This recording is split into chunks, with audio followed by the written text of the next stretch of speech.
Hello guys! Good afternoon! So, ang bungad guys ay kumakain dahil nandito kami sa IKEA para meron kaming kailangang bilhin na importante guys, yung organizers ng mga toys ni Dylan dahil nagkalat na sa bahay guys. Kaya today nag-decide kami na pumunta dito sa IKEA at dito kami sa restaurant guys, pinapakita ko itong aming mga kinakain. At 5 p.m. na guys, kaya nag-decide kami na mas buti na lang na kumain na lang muna kami ng dinner bago kami mag-ikot-ikot sa loob dahil siguradong mahaba yung aming lalakarin at nagugutom na raw guys si Kay. Kaya ayan, nandito na kami sa restaurant, kumakain ng aming dinner.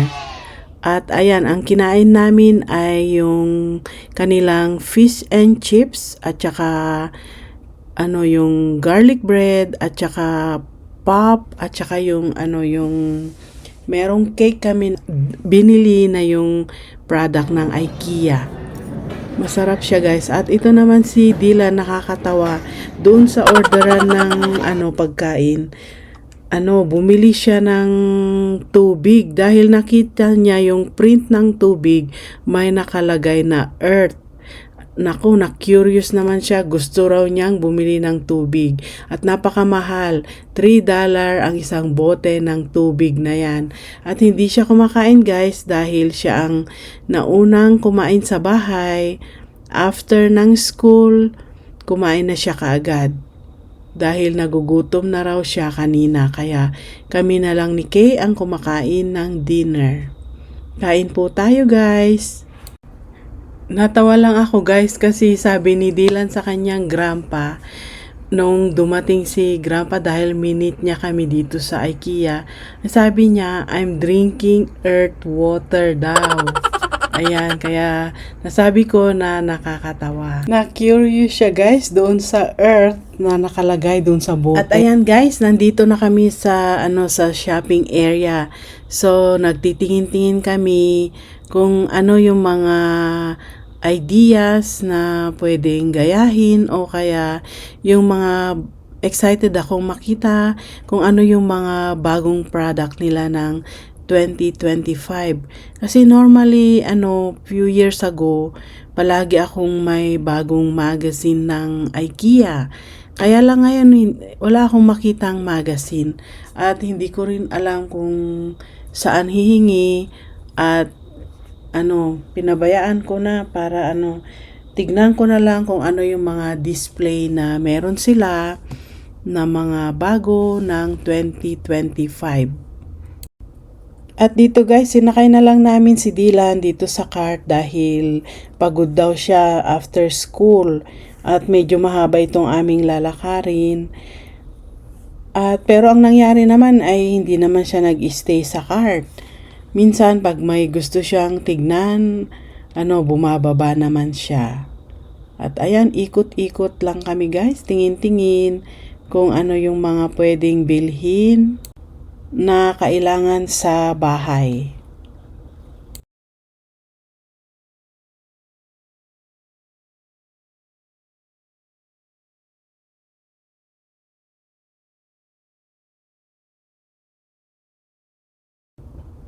Ayan ito guys, nakyutan naman ako dito sa TV stand na ito. Bagong style.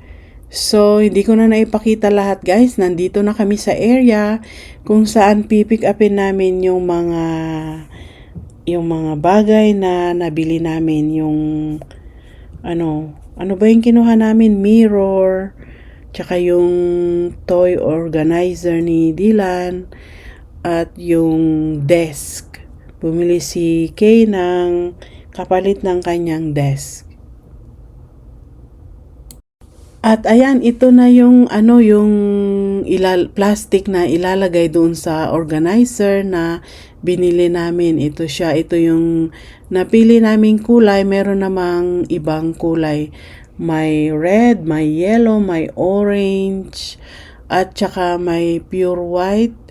At ito namang napili namin ay yung bago nila na kulay, yung para siyang beige. Ayan, so kailangan namin kumuha ng 5 dahil yung organizer na nabili ay kailangan ng 5 na ganito. At itong malalim yung pinili namin para marami siyang laruan na mailalagay sa loob. At ayan, kumukuha na si Kay para matapos na kami dito at makapagbayad at makauwi na. So ayan, itong aking Junakis nag-iinarte. So ayan, pupuntahan namin yung yung aisle kung saan namin kukunin yung aming bibilhin na organizer. At saka yung mirror, tsaka yung desk. Yun, yung tatlong bagay na bibilhin namin na kukunin namin sa mga aisle kung saan sila nakalagay. Ayan guys, sabi ni Kay sa akin, kaya daw niya, Amazona daw. Kaya natawa ako. Kaya? I need the cart? Do I need to go get the cart? The other one? I think so. Like that. The one they have. Because it's long. Be careful. Do you need help? Do you need help? Maiwa ka, taimam. Basit mo't gayam.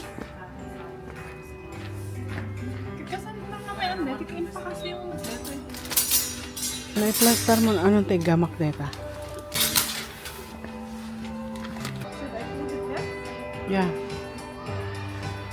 Do you want me to put it down? How did it in the car? Good question. I said don't.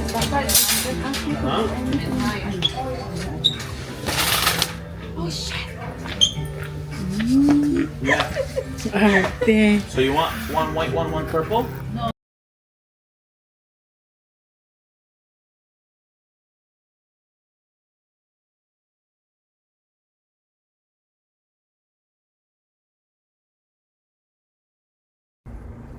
At ngayon hinihintay ko si Kay, nag-decide din na kumuha ng trolley na yung panglagyan ng mga nakakarton na mga mahahaba na ganito. Dahil tong trolley na to, hindi talaga ito magkakasya. Buti na lang kumuha din. At ayan na si Kay, nakakuha na rin ng ng trolley. Medyo matagal akong naghintay, no? Bakit ang tagal mo?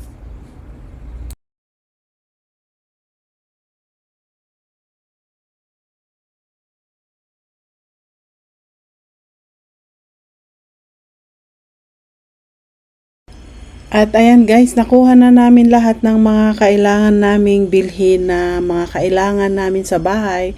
At ngayon guys, magbabayad na kami. I hope magkasya lahat sa car. Yun ang problema ngayon.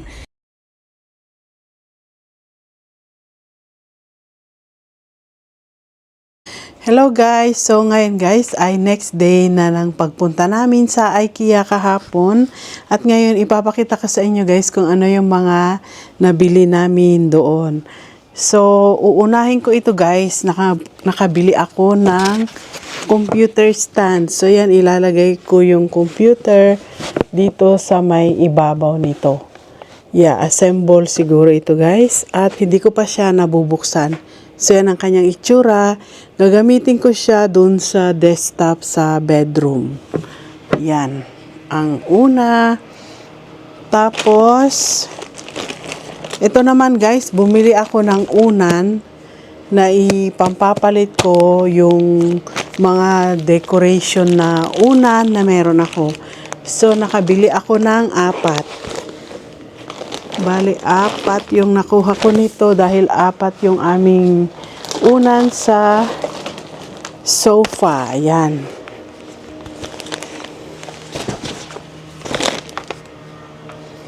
Ano pa? At doon sa meron akong nabili na pegboard guys. Ito yung mga panglagay sa side niya. Wait, at ipapakita ko sa inyo kung paano at isang hook na ganyan. Tapos ito yung tray, tapos meron siyang lalagyan na ganyan. Tapos meron siyang yung parang yung parang clip na ilalagay din doon sa pegboard. At meron din akong hook na ganito, pwedeng lalagyan ng mga susi, ganyan.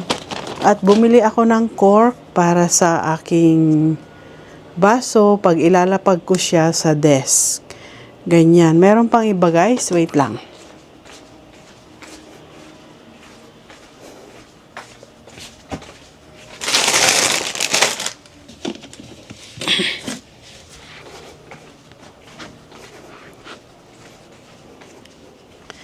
Hindi ko na maipapakita sa inyo guys yung mga furniture dahil na-assemble na sila. Bumili rin kami ng mga furniture.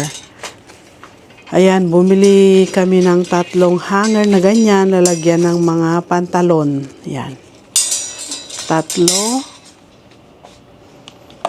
Tapos, bumili ako ng Ziploc bag na lalagyan ng mga gusto kong i-freezer. Yan. Ganyan siya.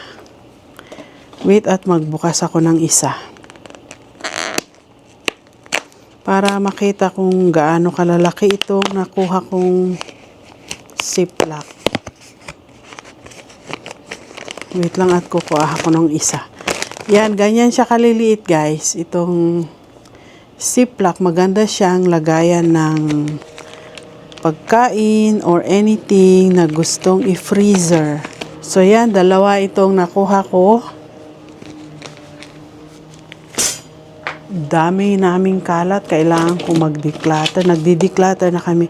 At itong saksakan, kailangan ni Krisha sa kanyang bedroom. Wait lang at ipakita ko. Ganyan oh. Yan. At saka black na hanger. Ganito. Ilang pieces ang isang bundle? 2, 4, 6, 8, 10. 10 pieces ang isang bundle. Itim siya. Flat siya, kaya compact, parang ganun ba.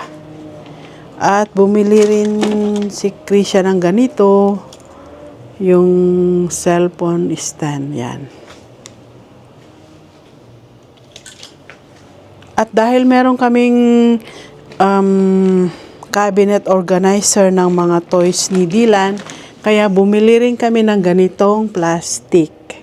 Lagayan ng kanyang mga laruan. Kasi plano kong ayusin yung kanyang mga toys. Ayan, ganyan siya guys. Siguro naman marami sa inyo ang gumagamit na ng ganito. Meron na silang bagong kulay. Ito yung kanilang bagong kulay ngayon. Para siyang parang ivory or beige. Parang ganun ang kanyang kulay yan. Hindi ito pure white. Ayan. So, ayan guys, ang aming mga pinagbibili sa IKEA kahapon nung pumunta kami, aside doon sa mga desk, mirror, at saka yung toy organizer ni Dylan. So, ayan lang guys. Thank you for watching.